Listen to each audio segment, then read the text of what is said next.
I've been told by everybody up on this roof that they're all off the roof. I am on the roof of exposure 4. Got fire through the roof of the fire building in the entire rear section. Now remember, given the payday, has he been accounted for? Okay. 610B. That was the name date. 610B. I'm here. We got a fire. 1.5-story, single-family dwelling. Fire shown from the second floor. Give me a second alarm on this. Coming up to the top floor. I got people hanging out the top floor windows with a baby. Commercial building. A lot of fire, a lot of smoke. Go ahead and strike a third alarm on my orders on this. Got people on the front fire escape here with windows vented below them. We need somebody up there. Yeah, let them know we got a job. I'm pulling up now.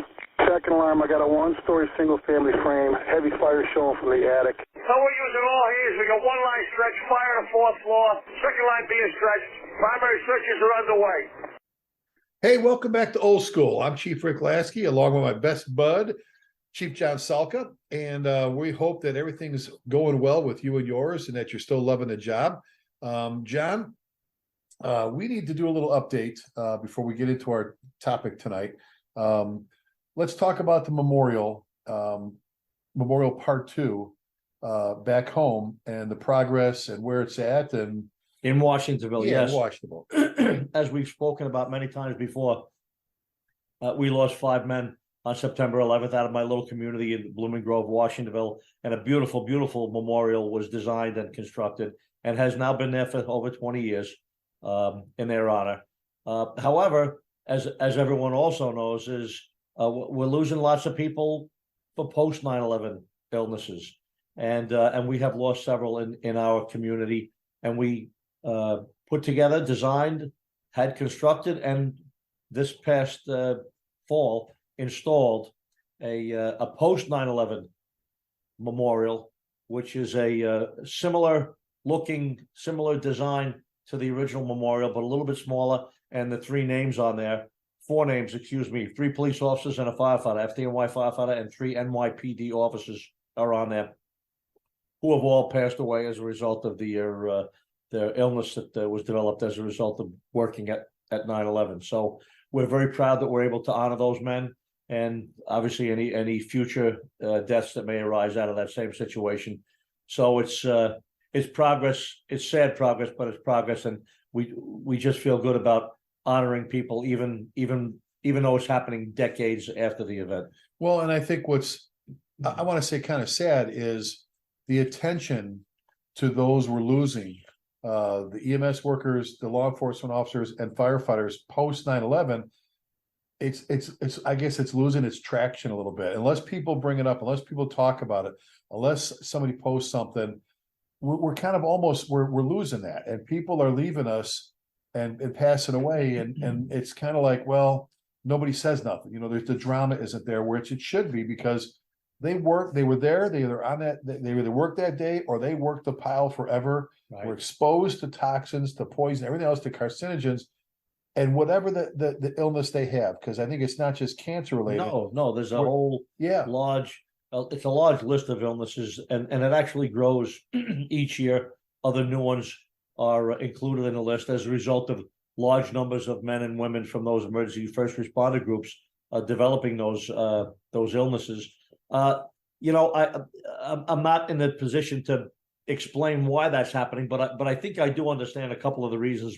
One of them is obviously time. As time goes by, wounds heal and things start to take the backseat to more current items and more current issues that are happening in the world right now.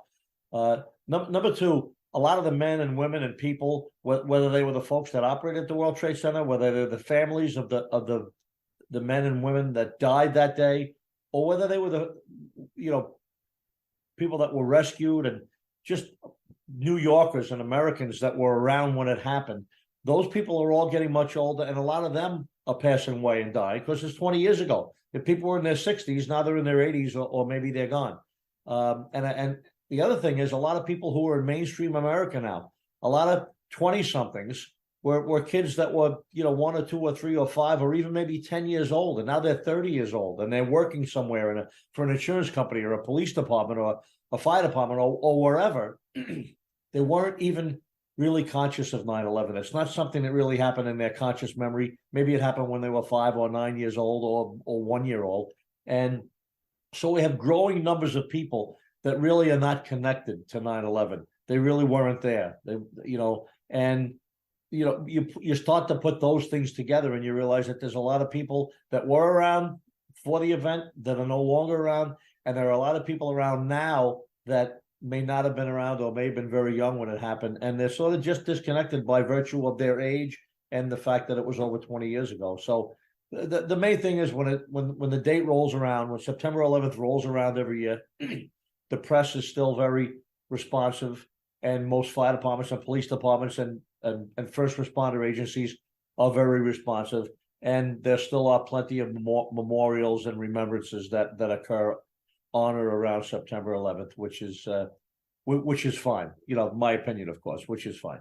Well, and you've heard me say this a bunch of times. That's why I think it's so important. This is just me, that when we design apparatus, everybody was hot to trot to put the memorial stickers, the 9/11 stickers all over the decals on their rigs, and then that just kind of went away. And nothing says you can't put a small one that says never forgotten, that Right. kind of thing. Right. And I'll tell you just one more touch on this. I think I mentioned this once before on one of our shows. What scared the daylights out of me, to be honest, was the memorial, the wood memorial at the FDNY that has all of those in the line of duty that's here. And it's got all the 9/11, and then it's got the board next to it. It's got 9/11, the 343, and then it has those that have been lost since then. Yes. But the board is gigantic. It's like here's like this little tiny column. Yeah, it's got a couple of hundred Oh. names on it with room for a couple of thousand. Oh, Yeah. so Which is sort of a looming situation. Nothing we can do anything about. let's just what, we can only honor and remember those, and what a great tribute you guys did to remember those that were lost, from your area, from Absolutely. your dad. So Absolutely. all right, hey, let's talk. We as our listeners, as you know, we never have an agenda, we never have a script. If you saw us, we're just sitting here talking, and we're actually on the road right now, getting ready to do a program tomorrow, and we're looking out the hotel room. John came over to my room. We were getting caught up, and we're looking at some vacant buildings. Yes. And a lot of vacant buildings. And I guess, John, it seems lately the hot topic again has been, some people see the go, no go, when you go that, but let's talk vacant structures. Let's talk vacant buildings. You and I have had some pretty good conversations about this ourselves. There's a lot of people that jump on social media after a line of duty death where there was a collapse or something happened inside a vacant building. And they right away want to start talking, what a waste of life. First of all, any firefighter's loss of life is tragic. It's absolutely tragic. We know that. But you start hearing, what a waste. It should have never happened. What were they doing in that building? Where was command? Why do you also let them do this? So on and so forth. And I'm not necessarily talking about, the house that the trees are overgrown. There's no roof on it from a previous fire, 2 fires. There's no floor, something where even a squirrel's not going to run through, what I'm saying? But we're looking right now at a vacant structure, one of them that's, boarded up, and, let's talk about that. Let's talk about the decision-making behind that whole process. Now, before we start, and I don't want to forget to mention this, I've seen Chicago do it now. They started it, but I can't say for sure. You might be able to help me out. I think it was FDNY, New York City born, but explain, and we've talked about this in our tactics program before, the vacant building marking system, Right. that's in your policies in New York City. Right. And I will talk about that. But I want to mention one thing first. Okay. One of the more recent line of duty deaths, one of the more recent tragic situations happened in Baltimore. I believe it was Engine 14, where 2 firefighters were killed in the past 12 months, and I'm embarrassed to say that I don't recall the date. But there was a lot of talk. There were plenty of naysayers and people wanting to discuss that, and wanting to discuss it is fine. We should discuss all line of duty deaths, whether they're in vacant buildings, occupied buildings, whether it's a single or multiple. However, it's events like that sometimes bring the vacant building issue back to the forefront, Right. back to the discussions. So obviously, God bless those firefighters that were killed in that incident. and we're going to discuss more of that in a moment. But our earlier discussion today, before we decided to actually start the episode that we're talking about right now, was I mentioned that to you. I said, what about the vacant building marking? That's a gigantic thing. I remember, obviously, I remember being a young firefighter in an 11 truck on the Lower East Side. Conveniently for me, I got on a job in '79, and I was down on the Lower East Side within a year or two. And it was not largely vacant, but lots of vacant buildings. A lot of occupied buildings, but a lot of vacant buildings. Most of them old law tenements, most of them 5 or 6 stories tall, most of them ordinary construction, brick exterior walls and wooden interior, stairways and floors and etc. Some of them were in terrible shape with trees practically growing out of the windows on the second floor and the third floor and the fourth floor from decades of just being there, left open and unoccupied. And some of them were just in much better shape. So what the FDNY did back then, and it was a great program, and now I've seen it everywhere, from rural and suburban areas to other big cities. I remember being in Worcester, Massachusetts, visiting some friends up there after that tragic fire in '99. and somebody came up with a very simple format. What it is that if I'm not mistaken, an 18-inch square. So it's a square, 18 inches on all 4 sides, painted onto the building. The FDNY actually produced a template that you could put on the building and use a spray can, and it would make a nice square 18-inch image on the building. So that simply meant that this was a vacant building, not normally occupied building. If there was a box on the building, it just meant there's nobody now living there, right? All right? But you could easily go in there, stretch a line, fight a fire, make a search, etc., etc. And then the second stage was one diagonal line from one of the top corners down to the opposite bottom corner, which indicated that this was in fact still a vacant building, but it wasn't just unoccupied.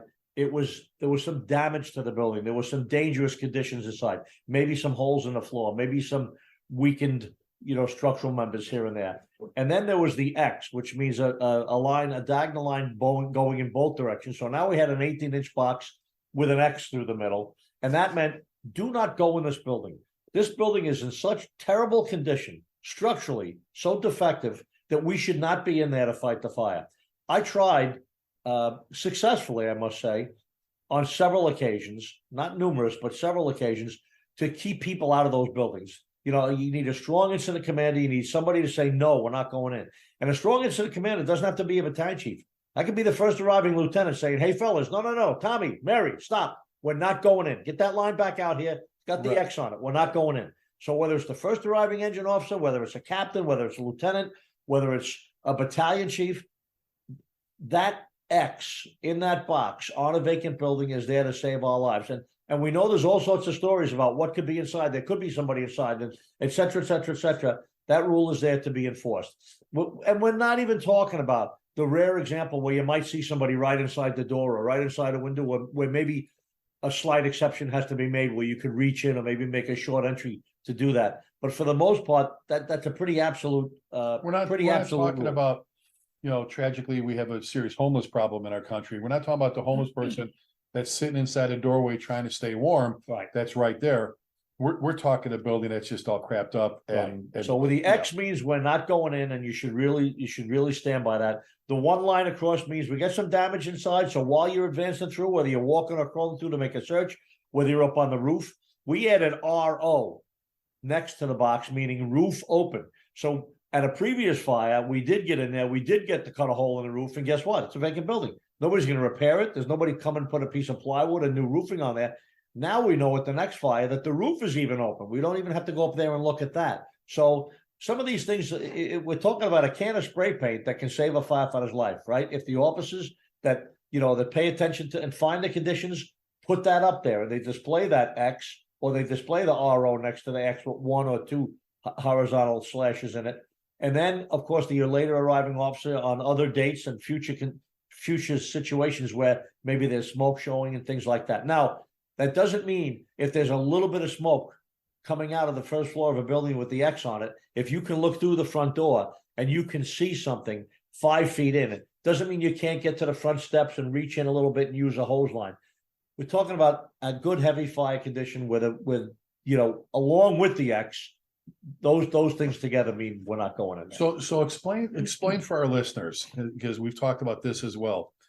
I think there's a big difference between a vacant building and what somebody just called unoccupied. And I mean, people moved out. You know, I'll give you an example. When Vincent Davis, Dallas firefighter, perished at a fire, tragic loss. One of the recommendations out of the investigation was if they had adopted the FDNY policy regarding vacant building marking, which for our listeners, you could probably go online and Google that and pull it up, because all your policies are available. So I think it's vacant building, so whatever. They said if that had been in place, you know, this probably wouldn't happen. I went, well, I beg to differ with you. The apartment building, what happened was it was just they took all the families and said, we're going to move you into this apartment building. Well, we refurb this. We're going to put new carpeting. We're going to put new sinks. We're going to, you know, it wasn't holes cut in the floor and people doing damage and all stuff. It was being remodeled. So I said, I don't think anybody would have came up and painted a square on there with an X for a building being remodeled. Right. And this wasn't, in my eyes, a vacant structure, where now we have to decide whether we can penetrate it or not because of the interior setup of it, the structures, and so forth. It was, and so I think some people take it the other way, but difference between a vacant, like you just said, vacant building and one that's just simply unoccupied. And that's an important point. And that's a real important point. And it brings up two specific things that I want to mention. The first one is, you know, vacant is vacant. A vacant, you know, sort of like an ADV, right? We used to call the old cars that were left on the street an abandoned derelict vehicle. So a vacant building is a derelict building. It's a building that's not in any condition for anybody to live in, even if it's structurally sound and we're not worrying about a fall down. It's still a derelict building. There's still holes in the sheetrock, and the doors might be missing in a couple of the rooms, and it might be full of junk or garbage and things of that nature. Even though the building is solid, there's no missing structural elements or damaged structural elements, right? That's the kind of building we're talking about. So we're talking about, you know, a derelict building versus a simply unoccupied building, a building that's for sale, a building that's being worked on by a contractor, a building that somebody just walked away from. So somebody got thrown out of their house, they didn't pay their bills, and the bank owns the building now. Those are not necessarily buildings that you're going to start to put the markings on. So that still raises a question. So when do we and when don't we? Well, that brings my next point, and this is an important point. Don't just go online and Google FDNY vacant building marking system and start driving around putting those markings on buildings.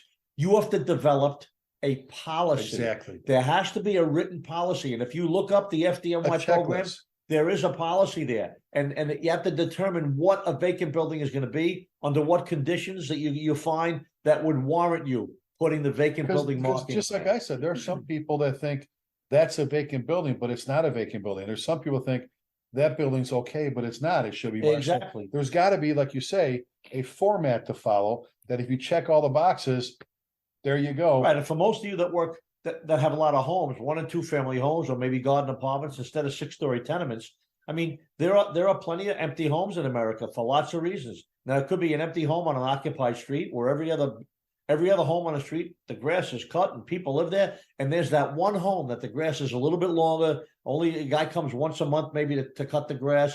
Maybe there's a lockbox on the front door. Maybe there's a for sale sign on the front lawn somewhere. And you see no curtains. You can look right into the place at night because the windows are bare. So that's just an empty building. That's just an unoccupied home on an occupied street that's got normal stability. If there's a fire in there, we're going to fight that fire exactly like we're going to fight the fire in the house next door that's full of people and furniture. All right. So you definitely want to differentiate when you start talking about vacant buildings between a vacant, and I'll just add the word derelict, a vacant derelict building versus just an unoccupied, or what I used to say, normally occupied. It would normally be occupied, but today it's not. There's nobody in there. Well, so let's get to a different look at this. Okay, we're talking vacant buildings.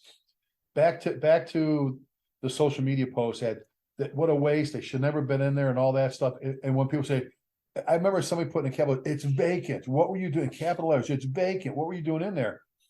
And you and I've talked about this. I've always found it astonishing, amazing how a building with no electricity, no gas, no nothing, just miraculously catches fire. Okay. And, some people used to say, one of my mentors used to say in the old days, Rick, the street people that do that stuff are they're pretty survivable. They're pretty savvy. They get themselves out and all that stuff. And I'm, well, wait a minute. So then every time we think that, a video surfaces, on YouTube, whatever, of guys are doing defensive operations. They're just hitting it from the outside. And somebody walks out, a homeless person walks out. There was a warehouse in another state. They were pounding it for over an hour with master streams and buckets and tower. And a guy walked out, like kind of like, what are you doing? So here was one of the things I brought up. Right now, our country is facing a horrendous drug problem, whether it's opioids or how about fentanyl? And you've got all these young kids that are falling victim to nasty people out there. So you've got a vacant building that may not be classified by law enforcement as a drug house, but you've got a kid that was in there doing something, and they're passed out or they've OD'd. I'm just saying, at one point we got to go, okay, I got to trust my company officers to make a good sound decision whether they're going to enter or not. Once they get in and go, wait a minute. We used to talk in the old days, the drug houses, they used to cut the floor out and put a mat, or, they would cut the voice, the vocal cords on the pit bulls and all these different things to keep the fellow drug dealers out of their place. But that came back, nails through the floor, all this stuff. But at what point do we just write off a building and then find out later there was somebody in there? Right, so where's the balance, John, between, right, when do we get in there and when do we go, guys? This is always a difficult discussion because obviously firefighters everywhere. You got to see, because you have to see the building. I guess it's not fair to ask you a generic thing like that. Right. Actually, because you have to be looking at a building. So it comes back to the incident commander or back to the company officer, whoever that might be. First arriving officer, second arriving officer, maybe the first guy or gal that arrives not on a fire apparatus, a chief officer, battalion or division or deputy chief, whatever it might be. So number one, we have to have those people trained and knowledgeable about the building stock in their city, in their town. We talk about Worcester all the time. The guys in Worcester drove past that cold storage warehouse for years, saying, wow, I hope we never get a fire there. Right. Eventually they did. It turned into a gigantic tragedy. But it wasn't a tragedy because it was a vacant building, right? So vacant buildings do cause dangerous situations for firefighters. It depends on the size of the building, the type of the building, the condition of the building, how long, the duration that it's been either vacant or unoccupied. Is the roof still good? I've seen buildings that were in actual terrible shape, but they had a great roof. The roof was still intact. There was no water getting into the building. Nothing was dry rotten. And you know what? The inside was a mess, but it was solid. So you have to look at each individual building, which is another reason to be going out on buildings, to be going out looking at your buildings in your neighborhood. Even if you have to walk around a vacant building and pry a piece of plywood off a little bit, just look inside with a flashlight and then bang it back on when you leave. So knowing your buildings is important. That's number one. Number two, I always used to try to use the rule. If it's a vacant or an abandoned derelict building, right, and it's on fire, that is the indication that there was somebody in there. Like I said, nobody shot a flaming arrow in from across the street. A bird didn't fly in there with a cigar and drop it, all right, and start the fire. If there's a fire in a building where nobody lives and there's no power and there's no furniture, well, by golly, somebody was probably in there. Maybe they were lighting a crack pipe. Maybe they had a little stove going to cook something or to stay warm because they are homeless. Whether it was drug related or not doesn't really matter. So the point is, that there's fire in a vacant building, an active fire in a vacant building that has no power or no furniture or no known residents, there probably was somebody in there right off the bat. The fact that you got called for a fire means somebody may have been in there, and they still could be. How long they've been in there? Is it the same chance as the house next door where there's a family living in a car in the driveway and the grass is cut? I don't know the answers to those questions. I've never studied those questions. I don't know if there are answers to those questions. I know that when we have a fire in a building, if it looks like the building is solid enough for us to go in there, and if it looks like there are searchable areas, I think the same rules apply in a vacant building, maybe with just some minor changes, like we have to take our time a little bit. Maybe we have to use the reach of the stream and hit it from the outside a little bit first before we go in. Maybe some things have to be changed, but unless there's fire out every single window and door, that there's no way of getting in there, and there's no searchable areas, which is still hard to tell. Other than that, I think we still have to look at vacant buildings, depending on the type of building, the condition of it, and the volume and location of the fire. We still have to look at it as a possible area that we might have to consider going in and putting the fire out. Well, and there's a city by me that, you know, great housing and some not so great housing. Okay, the little, you know, everything there. And when you read the newspaper articles, or you just pay attention, you know, it's like for a while it was like every single fire. They said the so-and-so fire department responded to a fire in a vacant house on 3rd Street, blah, blah, blah. It was almost followed up with, you know, the fire marshal believes that it was started by vagrants or by homeless, you know, people, whatever, so on and so forth. Almost every one of them, or it was like every other one of them. Again, it goes back to there's no electricity, no gas, no nothing. They're not magically catching on fire. So somewhere we have to rely on our officers, whether it's the battalion chief or the lieutenant captain right in the front seat. Now, this goes back to training. You said it. Huge point. I don't want to bypass without mentioning it again. Getting out in your district and driving around. Get out and walk. Take a look. You can look through a door, you look through a window, go, come here, guys. We ain't going in here. Look at this thing. Look ahead of you. Where would you go here? You know where you'd go? Right into the basement, because there's nothing there. Right. You know, if you don't get out and look at these buildings, you're not going to know. And a lot of them you can get into. The ones that are solidly sealed, like in the FDNY, in my young years on the Lower East Side when I was in a 11 truck, concrete blocks on the front windows and the front door, no openings on the sidewalls, or they're connected to adjacent buildings, and maybe the first floor back windows, maybe even concrete blocked up, and then plywood, secure plywood, you know, paneling over all the other windows for the rest of the floors. If you can't even get in there to take a look, there's probably nobody getting in there to do anything else either. That's number one.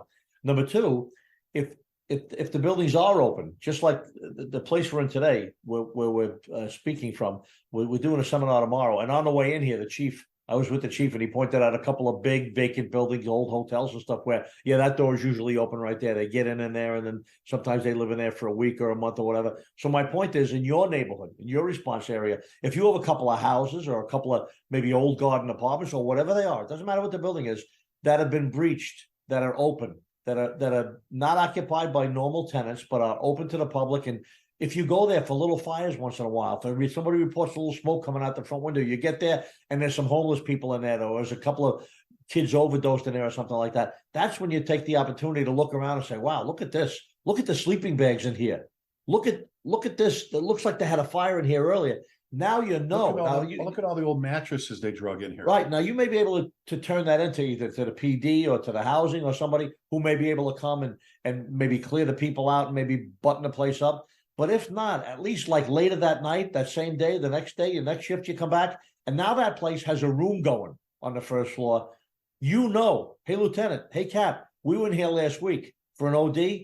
There's mattresses and everything on the first floor. There's people in here. Now, so pay attention to conditions at smaller incidents, maybe not even fires, maybe a medical call for a guy on a sidewalk in front of a vacant building, or a guy right inside.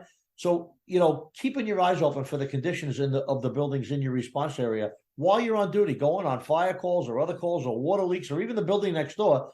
Take a peek in that derelict building next door that may not have been marked yet, but the front door may be busted open halfway, and people may be sneaking in and seeking refuge in there.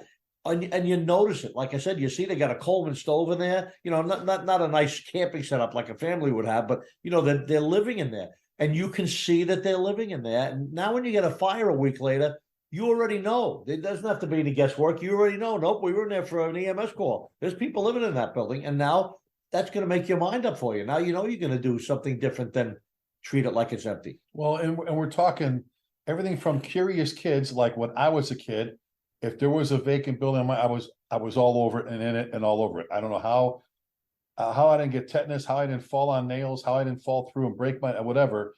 You've got curious kids to, like you said, you've got people that are seeking refuge.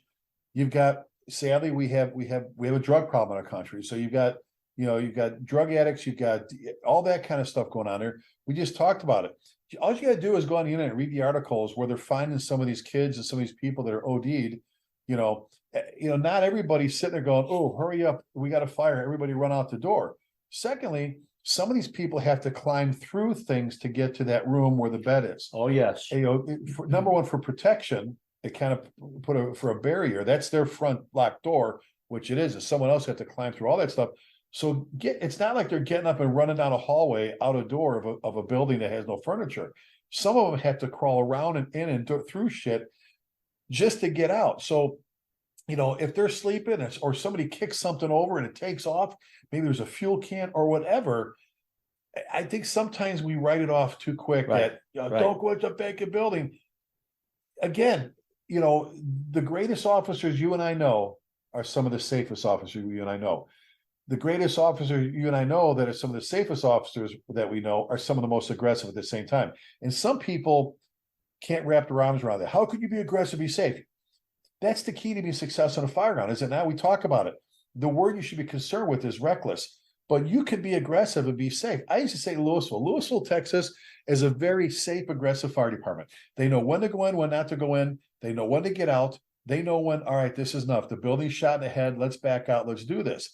But there's no stand outside having a conversation going, you know what? There are good decision makers riding that front seat, who spend a lot of time talking about. There are battalion chiefs that make rounds and drive by buildings, and when they stop by for coffee, they go, hey, Captain Salka, come here. Hey, John, hey, that building over there, yeah, we saw it.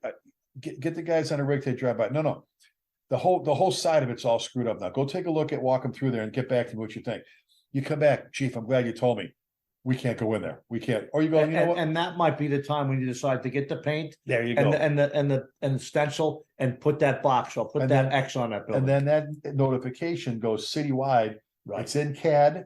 It's citywide. So dispatch knows, the guys and gals riding the front seat know. And that's what's great about having it on the front wall, right near the front door, is you could have a relocator or a company covering from a nearby city when you have a working fire going somewhere in your town, and they get called to that address. They might know nothing about it, and they know about the box with the X in it.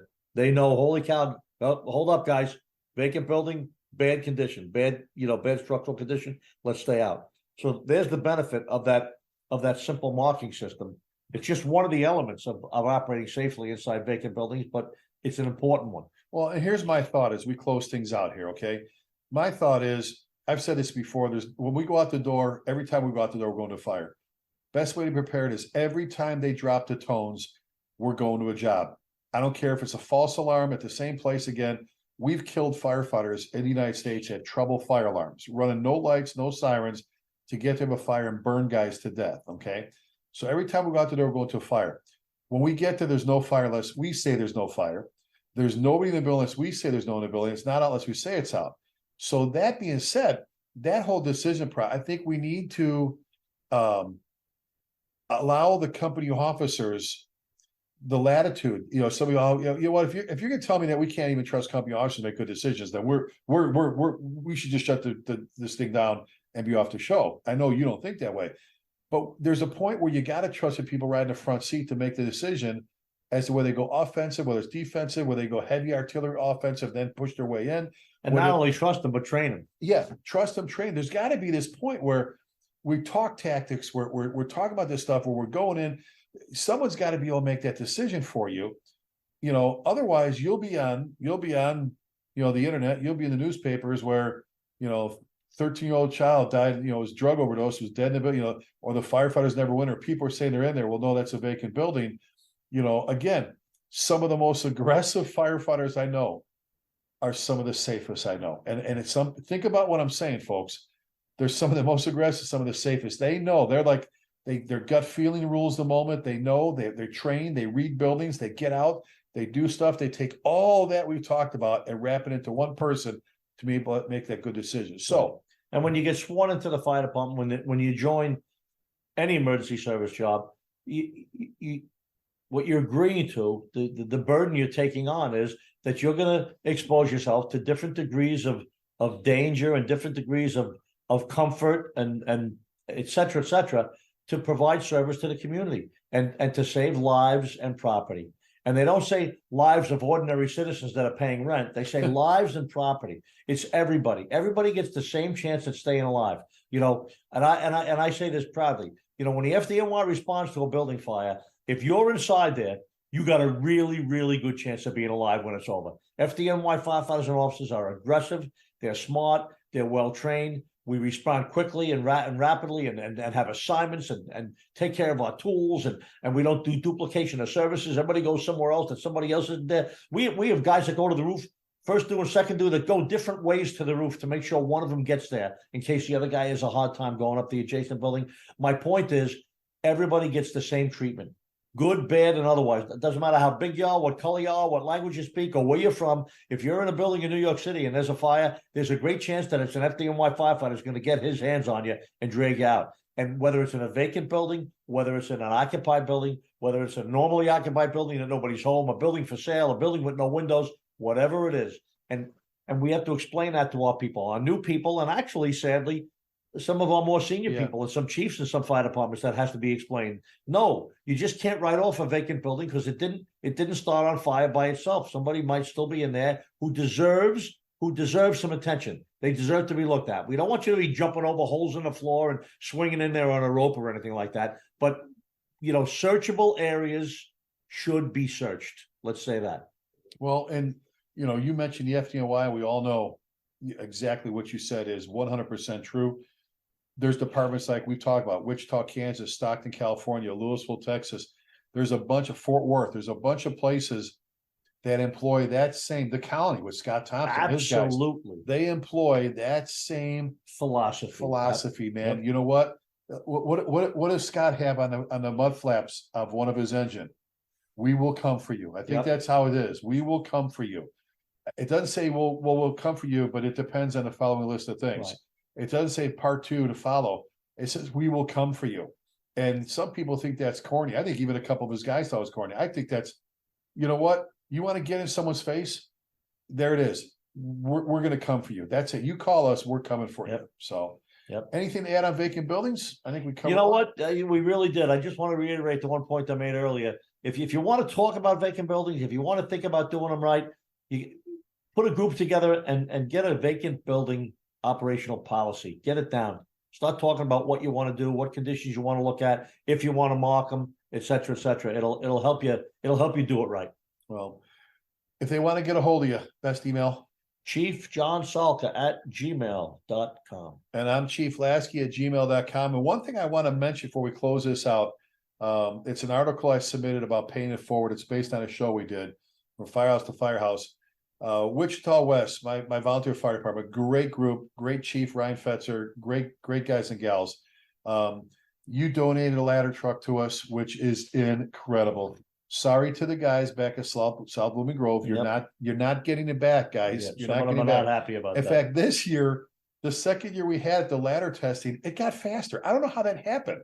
It was it was just incredibly fast, and the it got better. I don't know how that happened. Anyway, then Santa Fe, Texas gave us a pumper, and now your good friend and former aide and lieutenant retired with the FDY, Chris Delizio, got us a tanker / tender, 4,000 gallons donated, among other stuff. Folks, there's a lot of people struggling out there, a lot of volunteer fire departments struggling.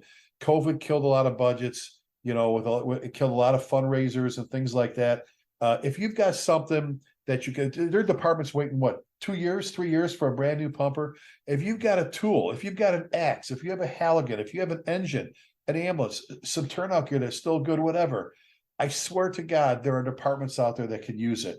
And there are mechanisms in place where you can help those departments. And the Farrell Foundation as well. The Farrell Foundation, oh my God, that is an incredible, I'm glad you mentioned that. And they take apparatus, they take gear, they take SCBA, they take tools, and they either refurb, fix them, straighten them up, and then they farm them out and give them out to departments that need them. And they post all the time. Yes, they do. We're proud great, to send, great organization. Such and such fire department, this, 2003, Pierce fire. I mean, they just run by the family of and named after a firefighter from Rescue 4 that died on 9/11. Yeah.